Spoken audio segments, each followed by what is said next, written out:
je vais vous laisser terminer le kouign-amann discrètement comme ça. Dans mon dos, j'ai envie de dire. Et pendant ce temps-là, on va consommer une autre genre de spécialité bretonne. Car On revient aux produits de la mer. Ouais, toi, tu Les t'es occupé algues. de l'innovation. Hein. C'est très important sur le salon de donner des pistes aux agriculteurs pour avoir des débouchés qu'ils n'ont pas encore aujourd'hui. Et on va commencer par les algues, parce que les algues, ça se décline de différentes façons. D'ailleurs, ça se mange. Tout à l'heure, Yann m'a confié qu'il mangeait ça petit. Les goémons directement sur la Non, plage. mangez pas le goémon. Si, si. Non, je mangeais pas de goémon, mais je ne pouvais pas passer à côté d'un morceau de goémon comme celui-là, qui est très appétissant, sans croquer dedans. Et c'est vrai que je Ah, les petites bulles, les Mais petits oui, flotteurs. c'est vrai que c'est pas drôle. simplement là. Et Jacques, une bonne salade d'algues. Ouais, j'ai C'est déjà rempli de mangé, c'est protéines. magnifique. Oui. Tout ça, je m'en fous que ce soit rempli de protéines. C'est surtout C'est très, bon, très bon. c'est très bon, c'est vrai que c'est bon. Nathalie, On tu en ne- utilise en cosmétique. Oui, mais ne dis pas que ça se mange. Hein. Il y a Non, de non, la non, dulce, d'accord, du d'accord. wakame, Oui, des non, algues c'est- comestibles, Non, pas ce qui est le drôle, c'est les goémon. petites cloques, c'est les faire craquer sous les dents, mais ça ne se mange pas. Ne le faites pas à la maison, surtout, enfin sur la plage. Et donc, ça s'utilise dans la cosmétique, en engrais naturels. Eh bien, je vais vous montrer, moi, un breton du côté de Saint-Malo, qui, à partir des algues, a, lui, réussi à mettre au point une recette de bioplastique, donc du plastique issu de la biologie. L'idée, elle est ingénieuse, car les algues constituent un réservoir de ressources qui est riche et facilement accessible pour développer les nouvelles biotechnologies. Et notre petite entreprise bretonne cultive les algues parce qu'elle souhaite préserver la biodiversité. Après avoir vérifié qu'elles ne contiennent pas de métaux lourds, ça c'est le travail des biologistes que vous voyez à l'image, eh bien on va transformer ces algues en granules pour les industriels de la plasturgie et ainsi remplacer le plastique à base de c'est pétrole. génial, c'est génial. C'est génial. Et on peut faire n'importe quelle sorte d'objet. Et pour ceux qui en douteraient, les amis, j'ai des objets en plateau pour vous montrer. Regardez par exemple, vous avez tous un gobelet devant vous. Oui, pour vous montrer enfin, que nous, ça a on a les des mêmes verres. propriétés Ah, voilà. que le plastique à base de pétrole. C'est bien dur, c'est bien rigide. Et un autre produit qui est assez étonnant, les amis, c'est ça. Ça, Qu'est-ce que c'est? je vais vous épater. Ceci est une algue.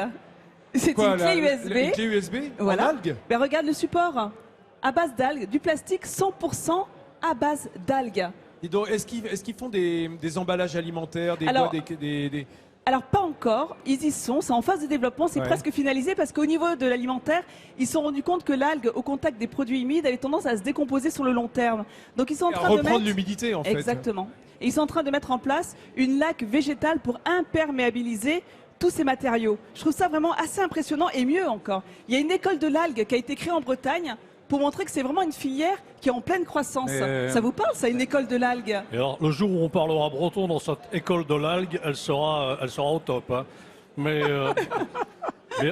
en tout cas, c'est effectivement un peu dommage qu'un gobelet en plastique redevienne liquide à force d'être utilisé, mais c'est très spectaculaire. Et donc, du coup, ça se décompose au bout de 12 semaines, contrairement à du plastique au pétrole, à base de pétrole, qui mettrait 500 ans. 500 ans, un sac ouais. plastique? Exactement. Le problème, c'est de savoir s'ils arrivent à retraiter ce qu'on appelle les algues vertes, là. C'est les algues poison. Oui, Parce que ça là, aussi, c'est les ça algues brunes, disparaît. effectivement. Ça C'est aussi, vrai. ça fout le camp, ça C'est aussi, vrai. ça disparaît, ça aussi, il faut en parler. Vous avez raison. Par contre, les algues vertes prolifèrent de plus en plus, on ne sait pas comment s'en Comment les débarrasser. utiliser. Alors Je suis d'accord peut-être avec qu'il y a vous. peut-être moyen de les retraiter, je sais C'est pas. vrai. Et tu verras que bientôt on fera des cultures d'algues pour faire du bioplastique, c'est-à-dire que ça donnera du travail à des gens, à des producteurs peut-être Espérons que ça en fasse autre chose que aquaculture. du plastique, Mais ce que vient de nous dire Nathalie, finalement extrêmement important avec ce produit, c'est que c'est la première matière plastique vraiment biodégradable. Exactement. On fait quand À même des base sacs plastiques d'algues. à base de fécule de De pommes de plantes. terre aussi ou de maïs. Là, c'est à base- Tu Là, on t'en trouves parle de du plus en- goémon, là, on parle des algues. Ouais, On tu as est pas- raison. Mais la Regardez-moi, patate en Yann. Bretagne, c'est important aussi. Yann, est-ce que je vous fais peur? Oh là! Là, je suis en train de porter des lunettes connectées, toujours pour améliorer la gestion des exploitations. Regardez comment ça marche en image. C'est assez étonnant quand même, cette innovation. C'est du côté de Rennes. Alors, le premier avantage, c'est que ça permet à l'agriculteur de travailler les mains libres. Il n'a plus besoin de prendre des notes, d'avoir un carnet, un stylo, un carnet qui en général finissait mouillé, sale à la fin de la journée. Il suffit de dicter directement ce qu'il observe dans son champ et c'est automatiquement enregistré sur son ordinateur. Et l'autre intérêt de ces lunettes connectées, c'est de pouvoir justement être connecté à Internet, où que vous soyez sur l'exploitation. Donc si par exemple vous tombez face à un ravageur dans votre plantation et vous n'arrivez pas à l'identifier, vous le prenez en photo et il est automatiquement, on va dire, comparé à une banque d'images et hop, on peut avoir l'information qui nous manque. Donc c'est utilisé par les chercheurs, par les ingénieurs notamment, pour les céréales, pour les maladies des céréales. Donc là encore, c'est de la belle innovation. C'est du côté de Rennes. Ils développent ces applications pour pouvoir le décliner sur toutes sortes d'agriculture.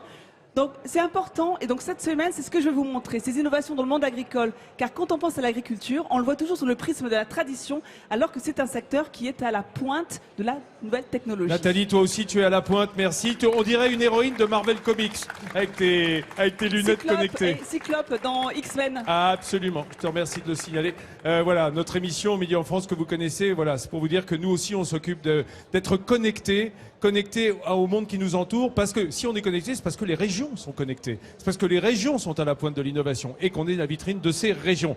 Mes amis, vous avez remarqué peut-être sur la table que nous avons des verres de lait. Alors, cette table, elle vous fait penser à quoi? C'est un peu la péninsule, c'est un peu la Bretagne, cette table.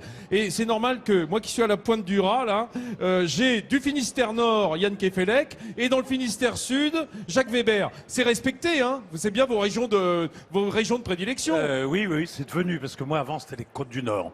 Mais maintenant, Eh c'est ben le voilà, Finistère Sud. eh ben voilà, t'es passé au Sud. Alors,